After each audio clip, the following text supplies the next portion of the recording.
ప్రార్థించిన రాజారావు గారికి ప్రేమ వందనాలు. ఇప్పుడు మన మధ్యలో పల్లపాడు నుండి ఉన్న దైవ సేవకులు డి ఎజ్రా గారు మన మధ్యలో ఉన్నారు. వారు మనకు దేవుని వాక్యాన్ని అందిస్తారు. వారు అడిగిన వెంటనే మనము వాక్య పరిచయం కొరకు అడిగిన వెంటనే ఎంతో సంతోషంతో సహోదరులు అంగీకరించారు. వారికి మార్నింగ్ మన్నా తరపున వారికి మా కృతజ్ఞతలు తెలియజేసుకుంటూ ఉన్నాము. బ్రదర్, మీకు 8:22 వరకు సమయం ఉంటుంది. ఆ సమయం వరకు మీరు సద్వినియోగం చేసుకోవచ్చు. 8:22 వరకు చెప్పొచ్చు. బ్రదర్, సమయాన్ని ఎజ్రా గారికి మనం ఇస్తూ ఉంటున్నాము. అందరూ మీట్లో ఉండి దేవుని వాక్యాన్ని వినాలని ప్రేమతో మనవి చేస్తున్నాం. మంచిదన్నా, చాలా వందనాలు. మరి ఈ మన్నా కాన్ఫరెన్స్కు చేరువచ్చిన దేవుని సేవకులకు, ప్రియులకు, పెద్దలకు, సహోదర సహోదరులందరికీ నా ప్రత్యేకమైన వందనాలు చెల్లిస్తున్నాను. అలాగే మరి ఈ జూమ్ కాన్ఫరెన్స్ నిర్వహిస్తున్న ప్రియులు ప్రసాదరావు అన్నకు కూడా హృదయపూర్వకంగా వందనాలు చెల్లిస్తున్నాను.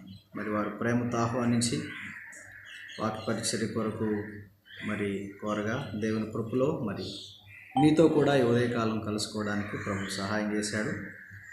మనం సమయాన్ని మరి కాలయాపన చేయకుండా సద్వినియోగం చేసుకుందాం. నా గురించి చిన్న మరి సాక్ష్యాన్ని మీతో పంచుకుంటాం. మాది గుంటూరు జిల్లా, మరి పల్లపాడు గ్రామం, వట్టిచెరుకూరు మండలం.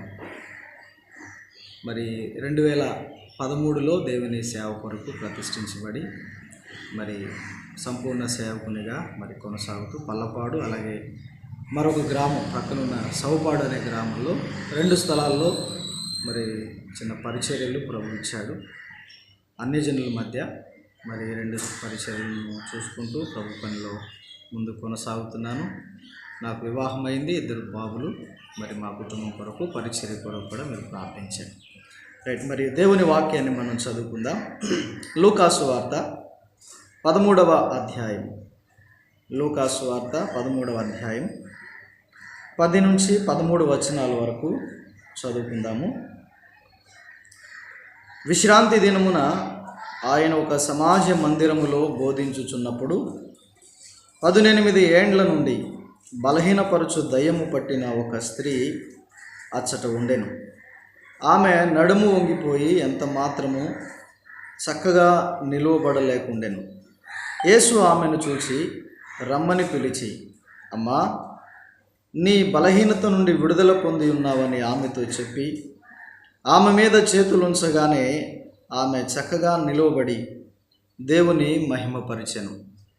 ప్రభు సహాయం కొరకు చిన్న మాట ప్రార్థన. పరిశుద్ధుడు అయిన తండ్రి, ప్రేమగల ప్రభు, మీకు వందనాలు. ఈ ఉదయకాలం ఈ మార్నింగ్ మన్నా కాన్ఫరెన్స్ ద్వారా తండ్రి మేము ఇలాగ జూమ్లో కలుసుకోవడానికి మీరు ఇచ్చిన సహాయాన్ని బట్టి వందనాలు.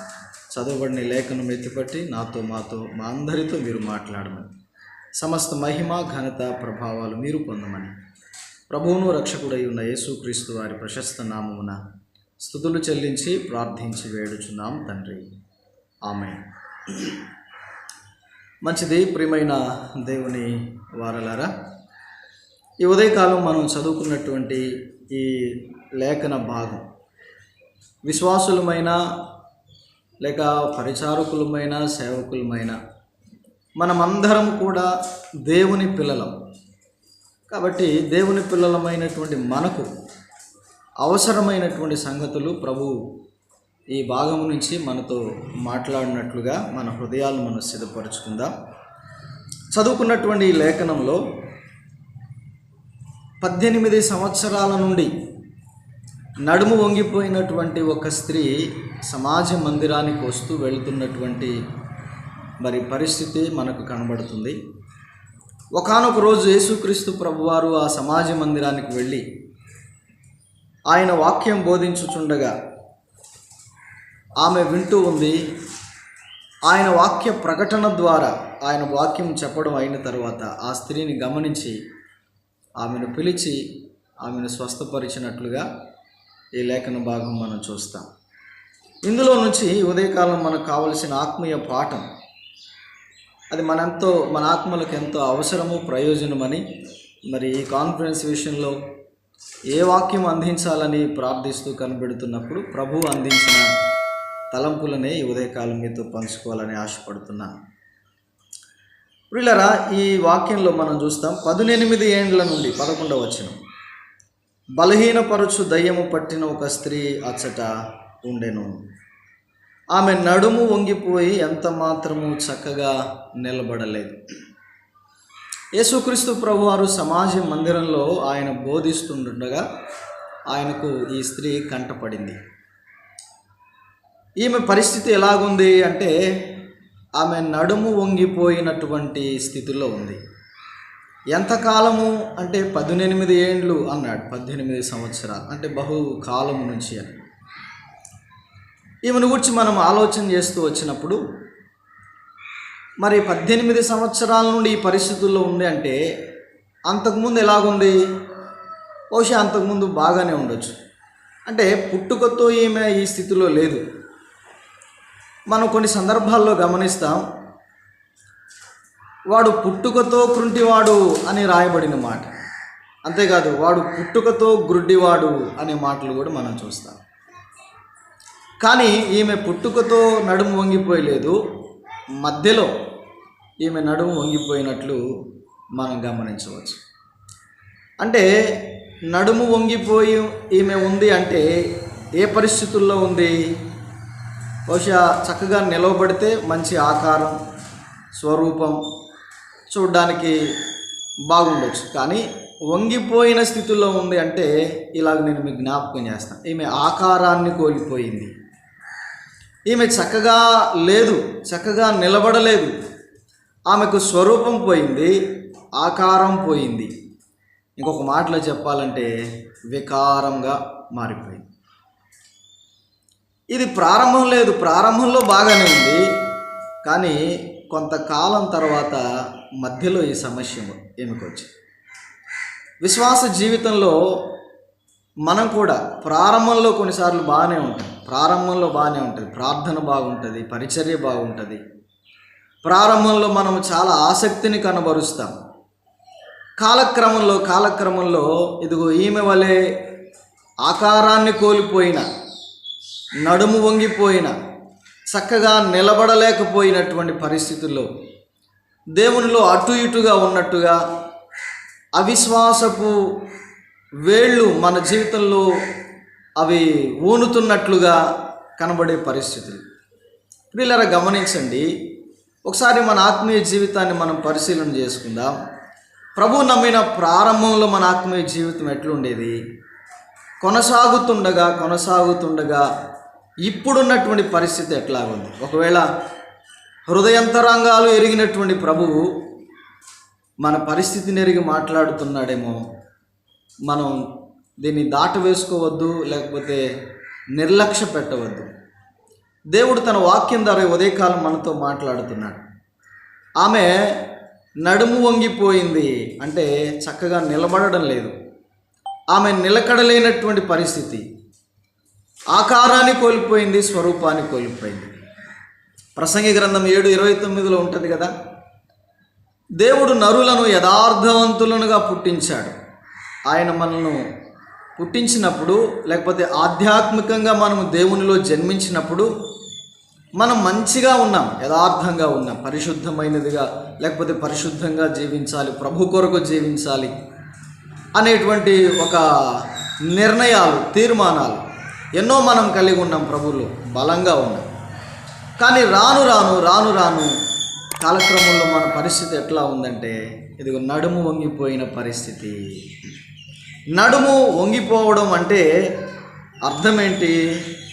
ఎఫెసీ పత్రికలో 6వ అధ్యాయం 14వ వచనంలో అపోస్తలుడైన పౌలు ఇలాగ చెప్తాడు కదా, ఏమని? మీరు సర్వాంగ కవచాన్ని ధరించుకోండి, మీ నడుమునకు సత్యము అనే దట్టి కట్టుకొని నిలబడండి అని చెప్తాడు. నడుమునకు సత్యం అనే దట్టి కట్టుకుంటే నిలబడతారు. ప్రియులారా వినండి, ఈమె నడుము వంగిపోయింది అని అంటే అర్థం ఏంటంటే ఈమె సత్యవాక్యము అనే దట్టిని, లేకపోతే నడికట్టును కోల్పోయింది. తీసివేసుకుంది అని మనం గమనించవచ్చు. మనం చక్కగా నిలబడాలి అంటే సహజంగా నడుము నొప్పులు ఉన్న సమస్యలు, బ్యాక్ పెయిన్ ఉన్నటువంటి వాళ్ళకి నడుము పట్టి ఇస్తారు. అది వేసుకున్నప్పుడు వాళ్ళకు చక్కగా నిలబడతారు, వాళ్ళు కూర్చోగలుగుతారు, నిలబడగలుగుతారు, వాళ్ళకు ఫ్రీగా ఉంటుంది. కానీ అది తీసివేసిన తర్వాత వాళ్ళకు చాలా నొప్పి అయ్యి నిటారుగా నిలబడలేక, సరిగా కూర్చోలేక ఇబ్బంది పడుతుంటారు. ఇదిగో ఈమె నడుమునకు దట్టిని కోల్పోయింది. ఏమిటది? సత్యము అనే వాక్యము అనే దట్టిని, లేకపోతే నడికట్టును కోల్పోయినటువంటి పరిస్థితుల్లో పోగొట్టుకుంది. మనము చక్కగా నిలబడాలి అంటే దేవుని వాక్యము అనే దట్టి మనం ఎప్పుడూ తీసివేయకూడదు, దాన్ని ఎప్పుడు మనం తొలగించుకోకూడదు. దేవుని వాక్య సత్యము మనకు నడికట్టుగా ఉండాలి. మనము దేవుని వాక్యాన్ని స్వీకరించలేకపోవడం చేత, ఆ వాక్యమును కట్టుకొని దాన్ని అనుసరించడానికి, అవలంబించడానికి సిద్ధ మనసు కలిగి ఉండకపోవడం చేత మనం కూడా చాలాసార్లు ఆకారాన్ని కోల్పోయాం, వికారంగా మారిపోయాం. యెహెజ్కేలు దేవుడు అంటాడు కదా, యెహెజ్కేలు నరపుత్రుడా, నీవు చక్కగా నిలబడు, నేను నీతో మాట్లాడతా. మనము చక్కగా నిలబడలేక, దేవుని స్వరాన్ని వినలేక, ఆకారాన్ని కోల్పోయి వంగిపోయినటువంటి పరిస్థితుల్లో ఇదిగో ఈమెలాగా ఎంతోమంది బహుశా ఉండి ఉండొచ్చు. అయితే ఈ ఉదయకాలం ఈ వాక్యం ద్వారా సరిచేయబడాలి, ఆదరించబడాలి, హెచ్చరించబడాలి, ప్రోత్సహించబడాలని ప్రభువుని బట్టి ఆశిస్తున్నాను. ఈమె చాలా కాలం నుండి దేవుని మందిరానికి వస్తుంది, సమాజ మందిరానికి వస్తుంది. ఏండ్ల తరబడి మనం కూడా అలాగే ఉంటాం, మందిరానికి వస్తుంటాం, వాక్యం వింటుంటాం, ఆరాధన చేస్తుంటాం, ప్రార్థన చేస్తుంటాం, పాటలు పాడుతుంటాం, వెళ్ళిపోతాం. కానీ ప్రభువులో సరైన నిలకడలేనటువంటి పరిస్థితి, ఆకారాన్ని కోల్పోయాము. దేవుడు మనల్ని యథార్థవంతులుగానే పుట్టించాడు. ప్రసంగి అంటాడు, వారు వివిధమైన తంత్రాలు కల్పించుకున్నారు. నిజమే, మనం కూడా దేవుడు మనల్ని యథార్థవంతులుగా పుట్టించిన విభిన్నమైనటువంటి ఆలోచనలు కదా, లోక సంబంధమైన విషయాలు మనలోనికి చొచ్చి ఆకారాన్ని కోల్పోయాం. మొట్టమొదటి దేవుడు తన స్వరూపంలో నరులను చేసుకున్నాడు, తన పోలికలో చేసుకున్నాడు. కానీ పాపాన్ని బట్టి, అపరాధాన్ని బట్టి, అవిధేయతను బట్టి మానవుడు దేవుని స్వరూపాన్ని కోల్పోయాడు, దేవుడిచ్చిన ఆకారాన్ని కోల్పోయాడు. ఒక విధంగా చెప్పాలంటే దేవుని స్వరూపము మానవునిలో చెక్కివేయబడింది. అందుకొరకే యోహాను సువార్తల్లో 1వ అధ్యాయంలో అంటాడు, తనను ఎందరూ అంగీకరించారో వారందరూ దేవుని కుమారులు, దేవుని పిల్లలగుటకు ఆయన అధికారం ఇచ్చాడు. వాస్తవానికి మనం దేవుని చేత సృజించబడిన వారమే. మధ్యలోనే సమస్య వచ్చింది. ఇదిగో ఈమె 18 ఏండ్ల నుంచే ఈమె ఈ సమస్యతో ఉంది. అంతకుముందు బాగానే ఉంది. ప్రారంభంలో పాపము ప్రవేశించగా నడుము వంగిపోయిన పరిస్థితి. అంటే ఆకారాన్ని కోల్పోయాం, దేవుని స్వరూపాన్ని కోల్పోయాం. అయితే ప్రేమగల ప్రభు ఆయన మనల్ని విడిచిపెట్టలేదు. ఆయన సమాజ మందిరానికి వెళ్ళి ఆమెను స్వస్థపరిచాడు. ఆయనే పరలోకాన్ని విడిచిపెట్టి భూలోకానికి మన కొరకు దిగి వచ్చాడు ఆయన. అంత మాత్రమే కాదు, మనం కోల్పోయిన ఆకారాన్ని మనకివ్వడానికి మన కొరకు ఆయన చేసినటువంటి త్యాగం, ఆయన చూపిన ప్రేమ ఎంత గొప్పది. రోమీయులకు రాసిన పత్రికల అపోస్తలుడైన పౌలు 8వ అధ్యాయంలో అంటాడు 29, ఆయన మనల్ని ముందుగా నిర్ణయించుకొని తన కుమారుడైన క్రీస్తు ప్రభు యొక్క స్వరూపంలోనికి మనం మార్చబడాలి, ఆయన స్వరూపంలోనికి రావాలి అని ఆయన మన ఎడల ఒక సంకల్పాన్ని కలిగి ఉన్నాడు. అంటే దేవుని స్వరూపము కోల్పోయాం మనం అపరాధాన్ని బట్టి. తిరిగి మరలా ఆ స్వరూపం మనకివ్వడానికి, క్రీస్తు పోలికలోనికి మనం మార్చబడడానికి ఆయన మనల్ని ఎన్నుకున్నాడు, ఏర్పరచుకున్నాడు. ఇదిగో ఈ సమాజ మందిరంలో చాలామంది ఉన్నారు, లోకంలో చాలామంది ఉన్నారు. అయితే ఆ ఆకారము కోల్పోయి వంగిపోయిన స్థితిలో ఉన్న ఆమెను ప్రభువు చూశాడు. లోకంలో ఎంతోమంది ఉన్నారు, కానీ నిత్య జీవం కొరకు నిర్ణయించబడిన వారం మనం. దేవుని స్వరూపంలోనికి, దేవుని పోలికలోనికి మార్చబడడానికి ప్రభు మనల్ని ఎన్నుకున్నాడు, నిర్ణయించుకున్నాడు. అవును, ఆయన కుమారులం. యోహాను తన పత్రికలో రాస్తూ 3వ అధ్యాయంలో చెప్పాడు, మొదటి పత్రికలో, మనము దేవుని పిల్లలమే, మనము దేవుని పిల్లలమే. అయితే దేవుని పిల్లలమైన మనకు ఆయన పోలిక కదా, ఆయన పోలికలోనికి మనం మార్చబడుతున్నాం, వస్తున్నాం. ఎలాగూ ఆయన పోలికలోనికి మనం మార్చబడతాం? చెక్కివేయబడిన దేవుని స్వరూపం, వికారంగా చేయబడినటువంటి మనం మరలా తిరిగి ఎలాగూ ఆకారంలోనికి వస్తాం. అవును, ఆ పనిని ప్రభు ప్రారంభించాడు. ఆయన మనం విశ్వసించడం ద్వారా, అంగీకరించడం ద్వారా ఇప్పుడు ఆయన మనల్ని దేవుని స్వరూపంలో, క్రీస్తు స్వరూపంలోనికి మారుస్తున్నాడు, చెక్కుతున్నాడు. వంగిపోయి వికారంగా అయిపోయిన, దేవుని ఎదుట నిలబడలేక తొలగిపోయిన ఆ పరిస్థితుల్లో ఉన్న మనలను ప్రభువు ఏర్పరుచుకున్నాడు, పిలిచాడు, ఆకర్షించాడు. ఇప్పుడు ఆయన స్వరూపంలోనికి మార్చే ప్రక్రియ మన జీవితంలో జరుగుతూ ఉంది. ఆ గొప్ప శిల్పకారుడైన ప్రభువుకు ఆయన మనల్ని చెక్కుతుండగా చెక్కడానికి సహకరించే వారిగా మనం ఉండాలి. అది ఉదయకాలం మనం నేర్చుకోవాల్సిన గొప్ప పాట.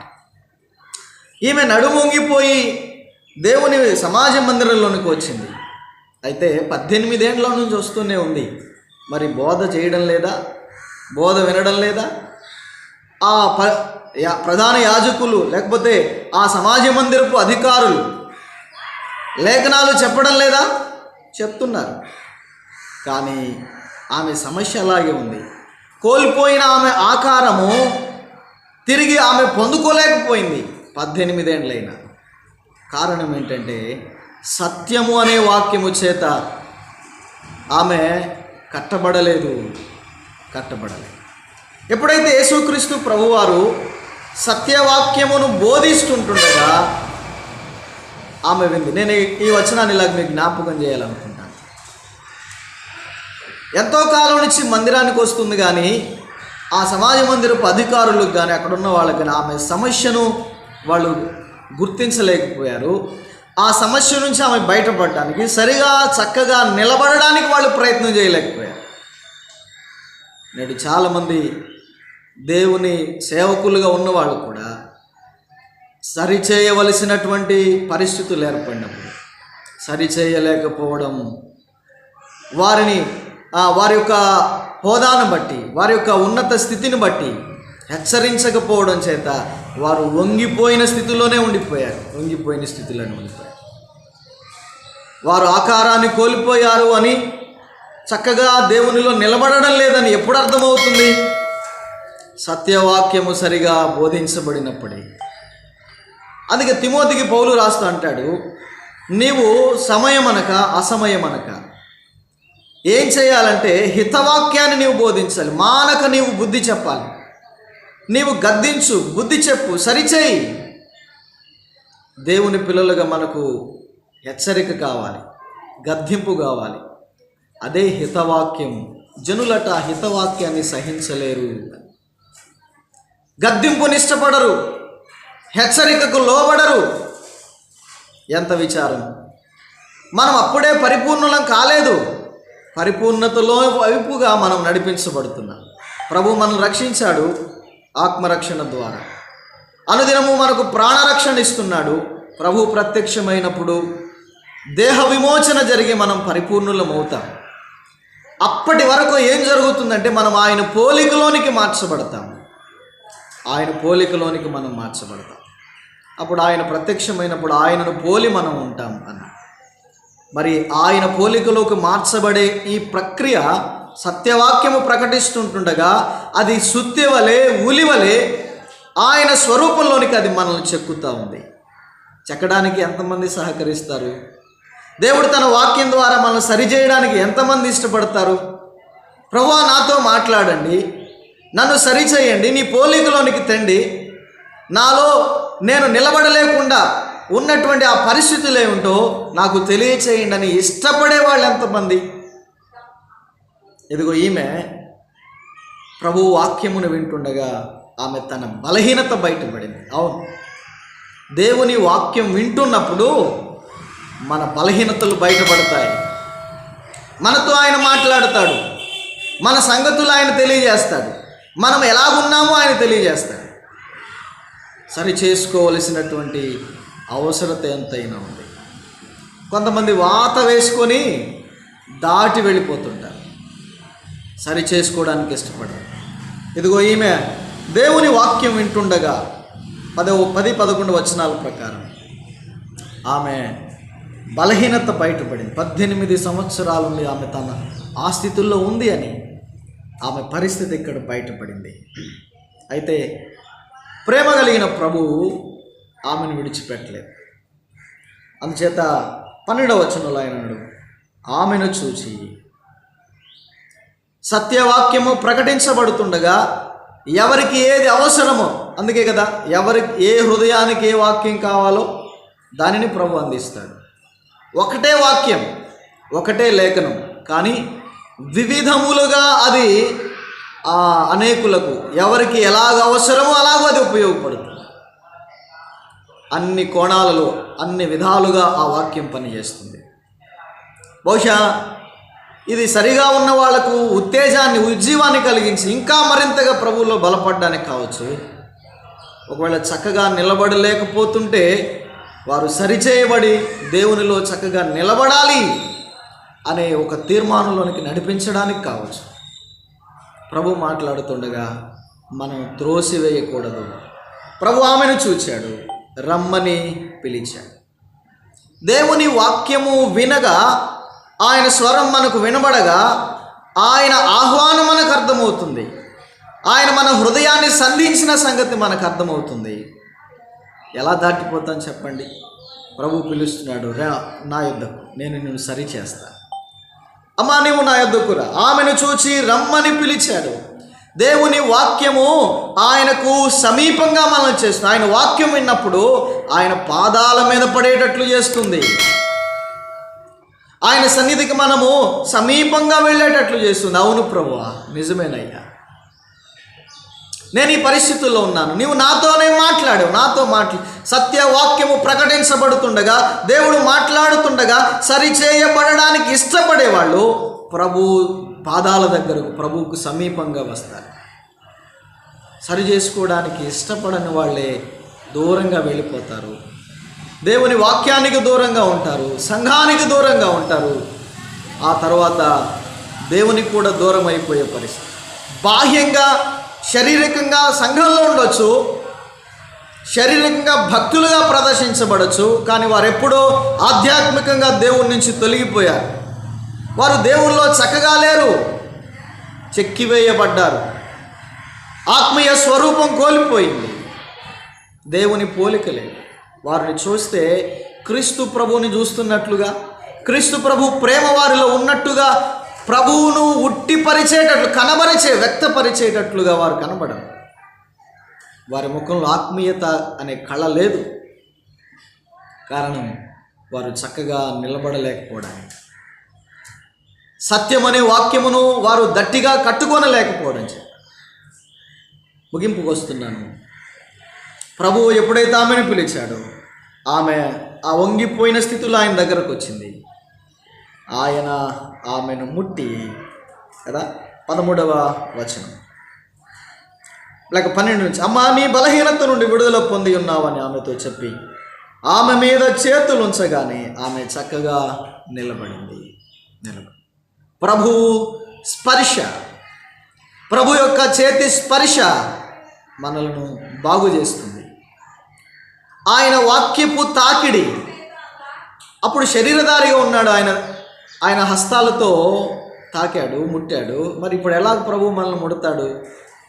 దేవుని వాక్యపు తాకిడి, వాక్యపు స్పర్శ మనలను తప్పకుండా స్పృశిస్తుంది, మనల్ని తప్పకుండా దర్శిస్తుంది.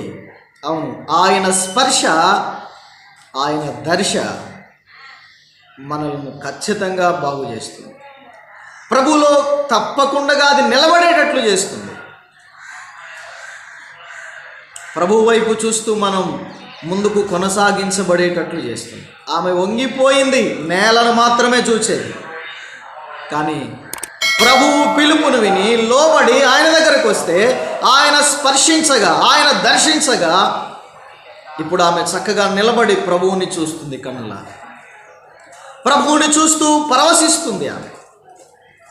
ప్రియులారా, దేవుని వాక్యము మనతో మాట్లాడుతున్నప్పుడు, మన హృదయాన్ని తాకుతున్నప్పుడు, వాక్యపు స్పర్శ మనలను స్పృశిస్తుంటే ఆయన దగ్గరకు రాకుండా ఎక్కడికి పోతాం చెప్పండి?